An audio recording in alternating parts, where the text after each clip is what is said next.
Hey, I'm Dr. Kate Walker. Welcome to your group coaching for the week. And we've got a lot of people in the waiting room today, so let me go ahead and let them in. All right, so if you are joining me live, go you, because you're making room in your day to do something that will get you.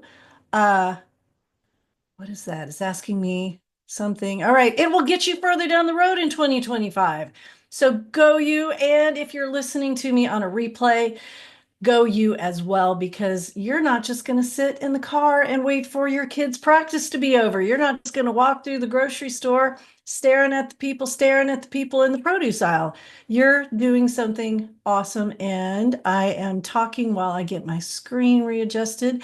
I'm also going to open up the chat because, if you join me live and you decide to contribute to the conversation, which I hope you do, you will be part of open the chat. Thank you.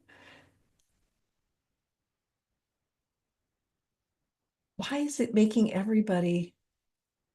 You're having to agree that I'm recording this and AI is giving us a summary. So if you see that pop up, it's okay to click agree, because you're going to get a recording anyway, because you're a Step It Up member and you will have the replay in your profile. But this is something new, so I'm just reading that in the chat. Interesting. So read, stop, or disable, or okay. Anyway, here we are. All right, so here's to a great 2025. Today is it's going to be part of our February Share the Love series, and this is another tough love sort of a day.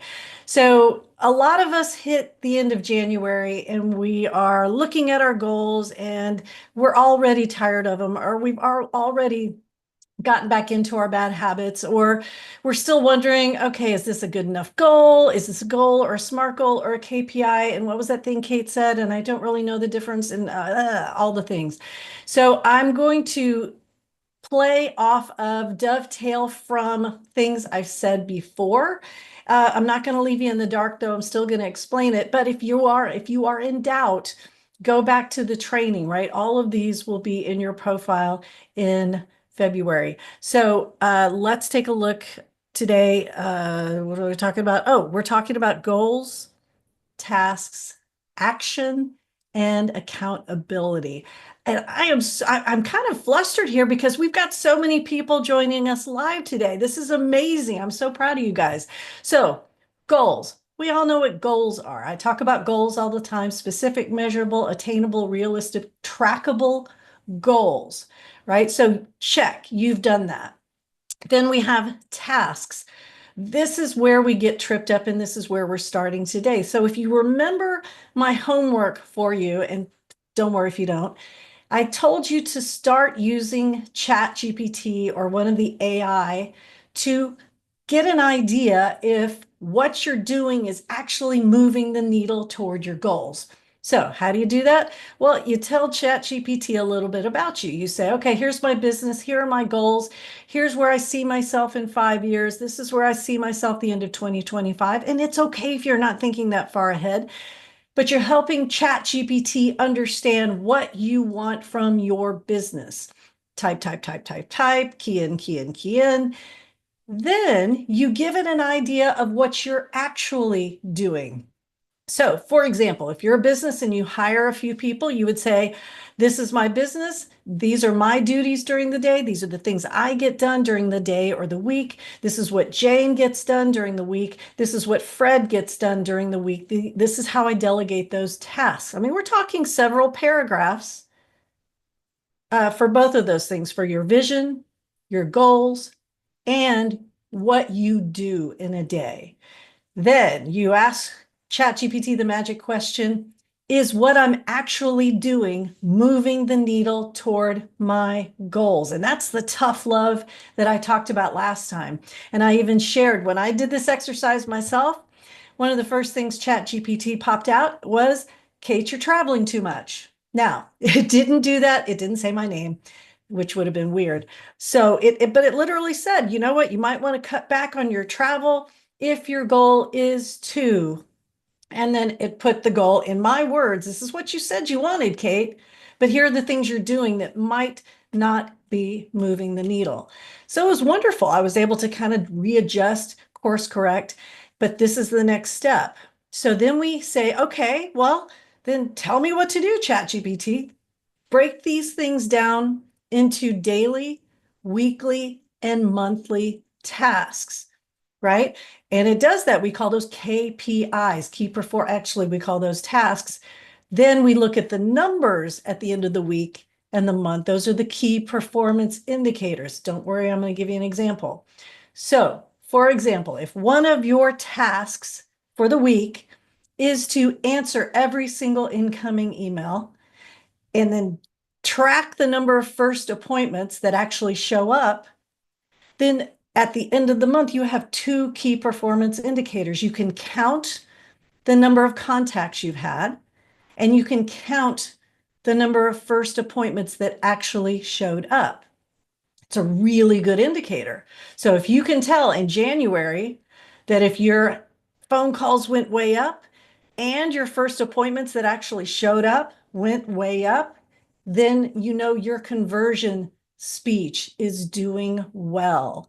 You know, and if I'm talking phone calls here, but if it, that works with emails and texts as well. So what you're saying is, oh my gosh, this is a great indicator that me connecting with my clients using this conversion speech, maybe or using the 10-minute consultation script that I give you guys, is actually working. Remember, I think, I mean, this is one of those things that I say, test me on this. Using the script to help clients either become your actual client or a raving fan that's going to tell you about, or tell their neighbors and family and friends about you. All right, so we have goals. Now we have tasks. Now we have the tasks related to a key performance indicator. Here comes the tough love. So it's time to get honest, right? We're almost to the end of the month. And if you're looking at the numbers and you're like, Kate, my phone calls did not go up. My first booked appointments didn't go up. I booked lots of first appointments, but I had a ton of no-shows, right? Don't worry, that's actually good news. That means that you have something to adjust, right? You have something to tweak. You have a job to do in order to make sure those numbers go up and become what you want them to be. So the first part is to get honest with yourself, right? What are you avoiding? So you know that I preach the phone call. And I talk to business owners all the time that have multiple ways for clients to email them, text them, and then they're on their phone all the time, right? They're checking, they're checking, they're checking, they're checking. They're playing email tag, they're playing phone tag. And I'll ask them, I'll say, why are you doing emails and texts and tag instead of phone? And they'll tell me, well, this is just easier. Y'all, I'm a therapist. When you tell me something's just easier, you're going to get this look from me, right? So I want you to get honest with yourself. If something that you're doing isn't giving you the results that you want, right? It may be because the thing that will work is something you're avoiding. And I'm using phone calls as an example because it's so outdated, and yet it works so well. Because when you can actually speak to a client, you have an opportunity to hear their fears, hear their pain points, hear from the people who have never had counseling before. How are you going to help them become comfortable? And if I'm talking to a big practice owner and you have someone who handles that incoming information and they're juggling phone calls, texts, emails, and they're trying to make sure they're answering and doing all the things. So they're playing chase instead of convert, then getting honest with yourself and saying, okay, what am I avoiding here? Am I scared of just having one avenue for people to contact me? Am I scared of getting rid of texts because then I'm afraid the clients that I do have will be mad? And these are all okay things. It doesn't mean you have to give anything up. It's just understanding, starting with what are you avoiding might help answer the next question. So the other thing I wrote down that you might be avoiding, are you avoiding creating content? And if you're wondering, well, what does that have to do with anything? Go back to our trainings where we talk about how Google loves content, right? Google and Bing, they're just giant butlers, right? They're just trying to bring the person on the end of the keyboard the thing that they're asking for, right? And they won't know to bring them you if you haven't created content for Google, Bing, all the things to crawl, right? So content can be your website copy. Content can be your blogs. Content has to be on the website where the crawling happens. And you have to produce it pretty regularly for Google to think that you're fresh and new and relevant. Well, that's daunting, right? That's awful for those of us who hate to write. So maybe you're like, oh, I'm not going to do content, but I'm going to do a bunch of reels or TikTok video. Oh, shoot, they took down TikTok. You mean they can take down social media that fast? Yes. And not just TikTok. I think TikTok's back. I have no idea. But Facebook shuts down pages all the time, right? You get put on some kind of a banned list, and next thing you know, this group that you've created that's got 4,000 people in it, gone. You can't find them, you can't recreate it. It's just gone. So get honest with yourself. If you know content works, but you're avoiding it and you're telling yourself, well, it's just as good if I make Instagram reels and, right? Get honest with yourself, right? Creating content is going to give you more bang for your buck because that's where the butler lives. The butler doesn't live on social media. Google's not crawling your Facebook posts and your reels and your TikTok dances. Maybe your TikTok dances. I don't know. I don't know the relationship with, anyway. So are you avoiding creating content? Oh, how about this one? Or you do create content. You are a blogger, like you blog and you blog and you blog, but you have a lousy call to action, right? I mean, somebody reads your blog and they are drawn in and they are like, oh my gosh, this person gets me. How do I contact them? What do I do? Oh, wait, let me go back to the home page. Wait, I can't find how to contact them. Oh, there's a phone. No, there's not a phone number. Forget it. On to the next therapist. So at the end of every blog, you got to give the reader something to do to give them more of you, right? It's an emotion when I'm reading a blog, when I'm seeing, or maybe you're a YouTube or video creator. Google loves YouTube, or you're a podcaster.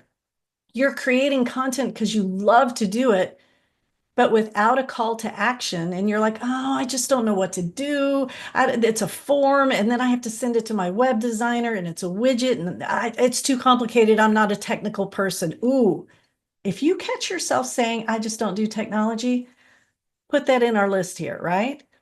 You must become someone who does technology. I will help you. I will walk you through it. There are people in this group who will help you, and they'll do it for free. Like, I'm not going to now sell you something. Let's figure this out together so you can give people something to do after they read your amazing emotional content. Um, or this is my last one. It's not my last one. Your call to action leads to that phone, email, text chase that you're in, right? Email me here. And then you look at your inbox and you've got 800 unread emails, and you just close the lid and get back on Facebook, right? If you are creating a call to action that overwhelms you, you might as well not be doing it at all, right? Because it's not fitting your style. I'm not saying it's bad or it's wrong. If you are somebody with zero unread emails in your email box, that's perfect. But make sure the call to action fits what you are able to do, or you won't use it. And that's personal, right? So your call to action might just be download this resource. Here's a PDF checklist of 5 things you can do to make sure that you're doing all the things you need to do when it's a gray day outside and you're feeling sad. And then when they download that, there's the letterhead on your PDF. There's the phone number on your PDF, and they can call you or email you or text you, right? So some way for them to contact you. All right. Next, what are you doing too much of, but you're in denial about? All right. And don't forget, I can see myself when I look into this. I'm talking to me too. There's only one way to fix this. I don't care if it's social media or Wordle or Words with Friends, or you're an avid worker outer. You go to the gym all the time, you run marathons. Set a timer. I'm just going to be honest with you. Set a timer and track it. Write down the number of minutes of the thing you do too much of, whether you know it's bad and you shouldn't be doing it, or you're like, but it's awesome. I'm really good and I need to do more of this. Set a timer. We are not going to vilify any of it. I promise you, we're not going to say, oh, this is bad. Don't do that. This is about turning a volume knob. If you need to turn your volume down on your daily 4-hour workout so that you can create content with a call to action that works on an effective interaction so you can convert it to a first session that actually shows up, then yay you, right? You've got data. Now you can do some adjusting. Now you can move closer to your 2025 goals. So set a timer and track it. I'm just going to be such a CBT therapist right now, right? That's how you combat things that you may be in a little bit of denial about. Again, I'm looking at myself right here, right? Too much traveling. All right, I got to do less. All right, finally, tell a friend and check in. So if there is something that you are doing too much of, if there's something you're not doing enough of, tell somebody. I mean, it doesn't have to be something big and personal and, a 5-hour coffee, right? And if you don't want to tell anybody, then at least write it down and post it somewhere, right? I have a board over here with the things, my goals, the things I want to do. And it's funny, I made a vision board and I don't often do one. I usually do one online, and that took some effort to find. So I actually made one and I can see it.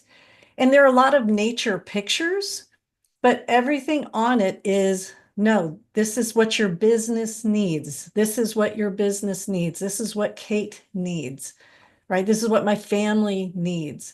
So yes, nature is always going to be my background. It's always going to be where my love is. It's always going to be where I'm rejuvenated. But if I make that a goal, that's not a great place for my business, right? And I'm not saying it's not great for you, but for me and my businesses, if I have too much nature travel, I'm not going to do enough of what I need to do for my business, right? So setting goals, asking ChatGPT to help you with those tasks, and literally you ask ChatGPT, okay, if my goal is to have 15 clients weekly and I need that by the end of March, and I've told you what I do on a day-to-day basis, and you've told me what I need to do more of or less of, create a KPI for that. Create a key performance indicator for that. And tell me what I need to do daily, weekly, and monthly to achieve my goal. All right. So goals, tasks, action, right? Because then you're going to do those things. Accountability. Because at the end of this first quarter, when we get to the end of March and we start regrouping and we start saying, okay, how did we do? Are our tasks actually leading to the thing that we want? Is it taking us further away? Then the accountability comes in. Because if it ain't working, we got to figure out why. All right. So I am going to hit pause and let's toss some things around. Ask me questions.